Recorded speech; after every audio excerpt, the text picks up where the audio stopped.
Hello दोस्तों, आज आप लोग को डिटर्मिनेंट्स का कुछ ऑब्जेक्टिव फार्मूला क्वेश्चन बता रहे हैं। इसमें आपका फार्मूला पहले बता दिया गया था। इसके आधार पर आप लोग को कुछ क्वेश्चन कराते हैं नियम के अनुसार। तो ध्यान दीजिएगा, पहला क्वेश्चन है, पहला से पढ़ते हैं। कितना में आपको 10 ऑब्जेक्टिव क्लियर हो जाएगा 12th क्लास में। तो देखिए पहला क्वेश्चन से सीखिए। पहला कहता है इतना का मान निकालना है, क्रॉस गुना करना है, 2 दूनी 4 और 2 दूनी 4 यानी 4 + 4 हो जाएगा तो 8 आंसर हो जाएगा, यानी सी आंसर होगा। अगला ये है तो इसको गुना करेंगे तो x² और इधर से गुना करेंगे तो x² - 1 होगा।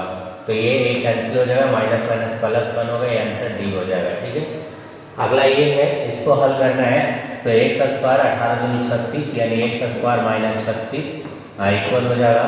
यहाँ छोड़ कर 36 36 अच्छा 0 हो जाएगा, 0 हो जाएगा। तो आंसर 6 + - दोनों निकलेगा।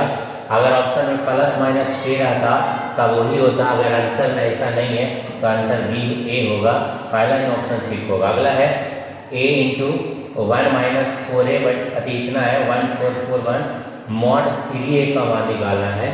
तो इसके लिए क्या करना है, इसका एक तरीका होता है, फार्मूला भी होता है। जैसे में यहाँ पर एक क्वेश्चन है कि 3/3 कोटि का वर्ग व्यू है तो मॉड k का मॉड है तो किसके बराबर होगा। तो याद रखिएगा, अगर m/m कोटि का, अच्छा ऑर्डर है m/m है, सही है। तो अगर k का मॉड निकालना है तो इसका मतलब है कि k के पावर m हो जाएगा, मॉड a हो जाएगा, यानी जितना बाई जितना रहेगा उतना ही का पावर हो जाएगा। तो 3 है और 2/2 का है तो हो जाएगा 3 × 9, 3 × कितना हो जाएगा 9, आंसर ये हो जाएगा डी। 5वां है कि इतना दिया हुआ इसका मान निकालना है। तो देखिए ध्यान दीजिएगा, तो 3 2 4 है, यहाँ से 2 कॉमन है, 2 कॉमन करेंगे तो 2 3 2 बचेगा, नहीं गड़बड़ हो जाएगा, इसका मान 0 होगा। निकाल कर देखिएगा। ऐसे देखिए आप लोग थोड़ा इसको देखना चाहिए।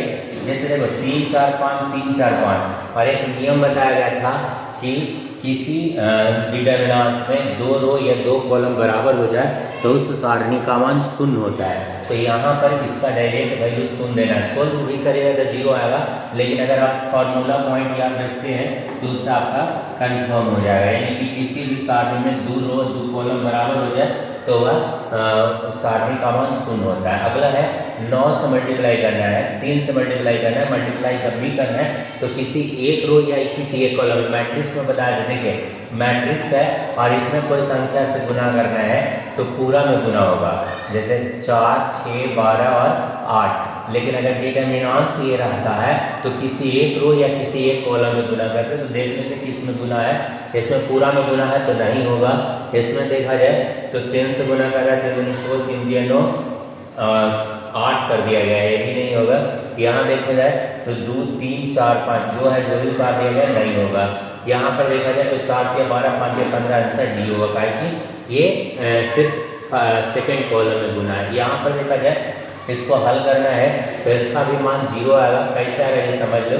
पहले इसको घटाइए, घटाइएगा तो 65 है तो 63 हो जाएगा, ये आपका 72 हो जाएगा और ये आपका 5 घटाइएगा तो 81 होगा। और 9 निकाल लीजिए तो 9 7 63, 9 8 72, 9 9 81, यानी 7 8 9 7 8 9, तो 2 कॉलम बराबर हो गया, इसलिए इसका मान 0 होगा। अगला है यदि के, ये इसी आधार पर था जो क्वेश्चन बता रहे थे मॉड वाला। तो 3/3 कोटि का वर्ग व्यू है और के का मॉड कहता है तो 3/3 है तो पावर 3 होगा, 2/2 रहेगा तो पावर 2 होगा, 4/4 है तो पावर 4 होगा। इस प्रकार से आगे चलते हैं। देखिए 9 ध्यान दिया जाए तो 9 में है कि ABC संरेख होंगे यदि त्रिभुज का क्षेत्रफल, कोई भी 3 बिंदु संरेख होता है यदि त्रिभुज का क्षेत्रफल 0, संरेख तभी होगा जब 0 होगा, है ना। अगला है इतना में उपसार यानी माइनर आपको फैक्टर निकालना बताया गया था। माइनर में सिर्फ ओसी को लिखना है, को फैक्टर में प्लस माइनस देखना है। जैसे 2 1 है तो 2 1 कौन है, बी, तो इसके सामने छोड़ के बाकी के लिखेंगे यानी सी। तो माइनर हो गया सी और 2 1 ये ऑड है, 2 1 3 ऑड होता है इसलिए माइनस में, तो सी - सी आंसर ये होगा डी होगा। अगला है इतना का क्षेत्रफल ज्ञात करें। क्षेत्रफल निकालने के लिए हम बता देते हैं आप लोग को, है ना। क्षेत्रफल निकलेगा तो इसको क्या करिए, रोज में लिख दीजिए 1 0 6 0 और 4 3, और जब ना तीसरा हो तो एक का डिटरमिनेंट ऐसे बनता है। अब इसका एरिया निकालना, तो पहले हम बताया था कि जिधर से 0 रहेगा उधर से बनाने में सुविधा होगा। तो 2 0 हो गया, तीसरा हो गया, तो 3 इंटू पहला 0 दूसरा 0 तीसरा माइनस में जाएगा, अभी छूट जाएगा, ही छूटेगा 1 - 6 यानी -5 5 किया 15 हो जाएगा, यानी 15/2 आंसर हो जाएगा। आगे 1/2 होता है त्रिभुज का क्षेत्रफल में, ये फार्मूला याद रखिएगा। तो इस तरह से 1/2 यानी 15/2 आंसर होगा, आंसर ए हो जाएगा। अगला है इतना वाले क्षेत्रफल 35 दे रहे हैं, तो इसका के कमान, ये DVI क्वेश्चन है, एग्जाम में 2 नंबर में ज़्यादा आता है। तो इसको आप लोग देख लीजिए, समझ लीजिए कि कैसे बनेगा।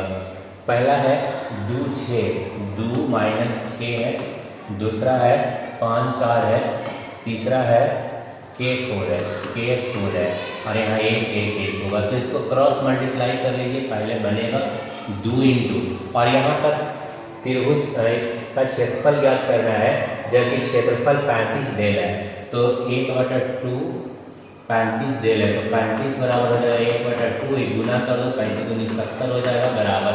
अब इसको मल्टीप्लाई करिए तो 2 इंटू 4 - 4 0 हो जाएगा, फिर -6 तो +6 हो जाएगा, 6 इंटू 5 - K होगा, फिर 1 इंटू 1 ये है तो 520 - 4K होगा, 4K होगा।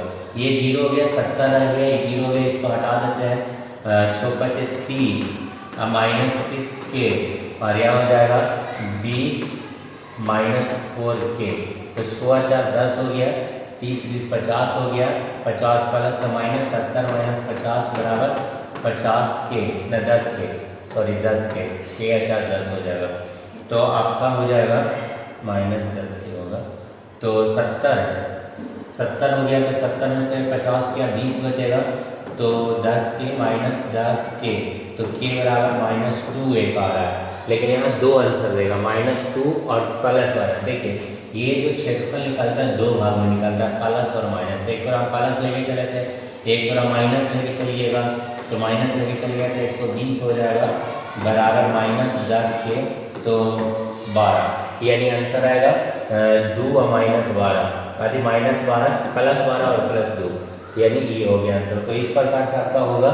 इसके बाद आगे चलते हैं, तो देखा जाए 13 से देखा जाए तो आगे चलते हैं, तो देखा 13, एक वर्ग अवयव व्युत्क्रमण होता है। व्युत्क्रमणीय मैंने इनवर्स कब होगा, इनवर्स कब होगा, तो इनवर्स के लिए बता दें कि mod A = not 0, अगर mod A का मान 0 होता है तो इनवर्स नहीं होता है, लेकिन mod A = not 0 होता है तो इनवर्स होता है।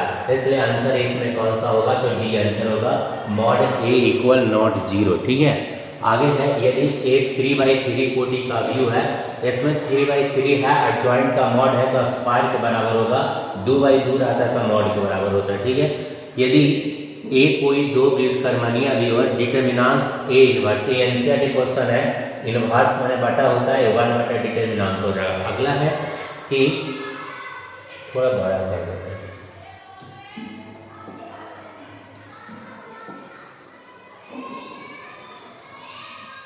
15 तक हो गया, 16 देख लिया जाए, 16 थोड़ा सा, 16 में है कि 2 3 4 5 बराबर इतना है। देखिए मैट्रिक्स रहता है तो पहला के बराबर पहला हो जाता है, दूसरा के बराबर दूसरा होता है, तो x बराबर 2 आंसर होता है, लेकिन गलत हो जाएगा, इसको गुना करके ही बनाना है। 5 × 10 - 12, 10 - 12 बराबर 5x - 6x। ठीक है, -6x, तो ये बचेगा -2, यही बचेगा -2 -x, तो माइनस प्लस x बराबर 2 ही आंसर आ गया।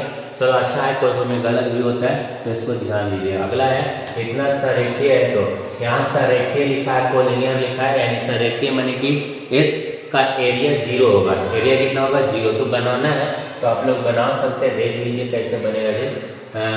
एक है 3 - 2 है, फिर है x 2 है, और 8 है, 1 तो बना सकते बराबर 0 कर दीजिए, काय की संरेखीय है तो त्रिभुज का निकल जाएगा, 3 × 2 - 8 minus minus plus 2 into x minus 8 और अगला हो जाएगा 8 इंटू इधर से 8x माइनस 16, 8x माइनस 16।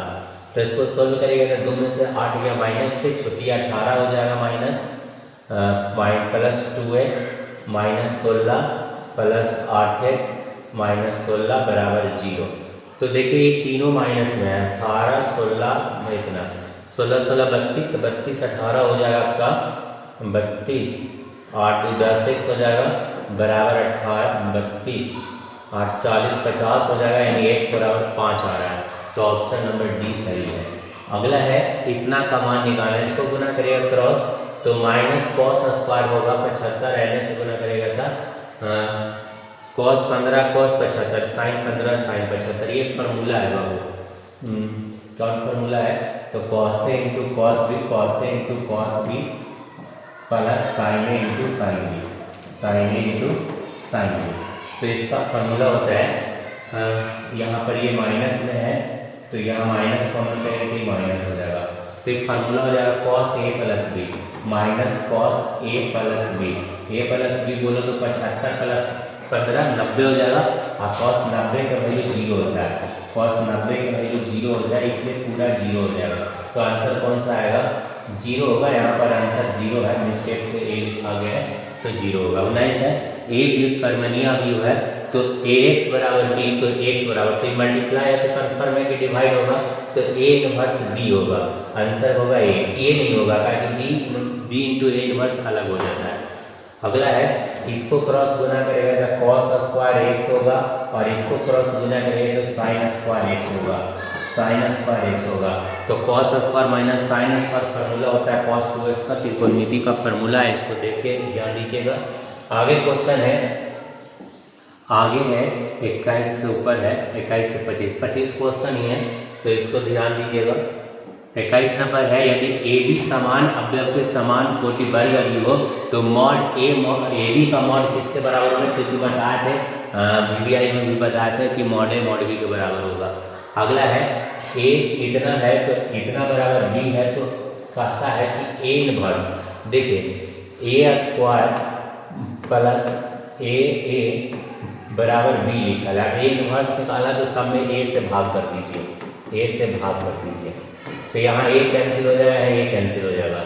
हमको ए इनवर्स निकालना तो यहाँ बच जाएगा, यहाँ बच जाएगा ए प्लस ए बच जाएगा यहाँ बच जाएगा बी इंटू ए इनवर्स। अब हमें ए इनवर्स चाहिए तो इतना चाहिए तो गुना देना भागा हो जाएगा, यानी ए प्लस ए बटा बी, यानी आपका ये आंसर होगा डी। सॉरी, यदि ए एक वर्ग अभिन्न हो तो ए इनवर्स का इनवर्स, अगर इनवर्स का इनवर्स रहेगा तो उसका आंसर ए के बराबर आएगा। डबल जब भी इनवर्स निकालते हैं जैसे 2 का इनवर्स निकालेंगे तो हमेशा 2 ही आएगा, ठीक है। उस तरह से इसमें भी अब इसका मान निकालना है तो देखिए यहाँ 2 3 4 है, 5 6 7 है, 4x 6 है। अगर इसमें से हम 2 कॉमन कर लेते 2x तो यहाँ 2 बच जाएगा, 3 बच जाएगा, 4 बच जाएगा। आप देखिए तीसरा रो पहला रो कॉमन है और जब 2 रो बराबर हो जाए तो उस सारणी का मान शून्य होता है। आगे 2x है तो 2x इंटू 0, यानी किसी में 0 से गुना करेंगे तो 0 हो जाएगा। 25वां ये क्वेश्चन था, मॉडल निकालना था, इसको गुना करेंगे i गुना आई स्क्वायर होगा और माइनस 0, आई स्क्वायर का वैल्यू -1 होता है, इसलिए आंसर सी है।